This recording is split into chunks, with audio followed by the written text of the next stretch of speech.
एकदम उत्तम, धेरै नाचियो, खुट्टा दुखिरहेछ। प्रवचन प्रभुको कथा पनि एकदम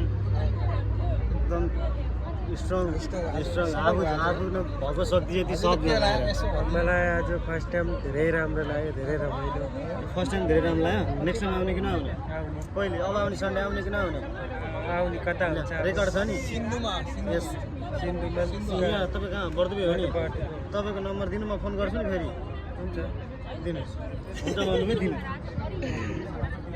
आजको कुरो कस्तो लाग्यो आजको प्रोग्राम एकदम मङ्गलमय, आध्यात्मिकमय, दिव्य भक्तहरूको सङ्ग पाइयो, प्रसादन पाइयो, प्रश्नोत्तर गरियो, हरि बोल थियो। आजको प्रोग्राम कस्तो थियो?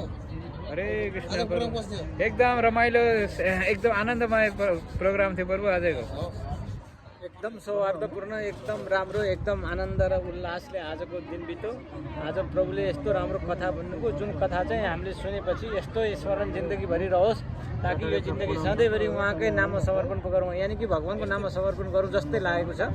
धेरै धेरै धन्यवाद हजुरहरूको साथ सहयोगले यो यस्तो मौका चाहिँ सधैँ मिलोस् र यस्तो प्रोग्राममा सधैँ सहभागी गर्न पाइयोस्। हार्दिक धन्यवाद। हरे कृष्ण।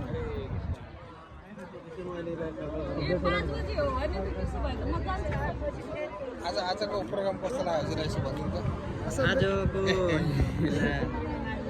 आजको प्रोग्राम एकदम भव्य, एकदम आनन्ददायी, आनन्द सबै भक्तले आनन्द उठाउनु भयो।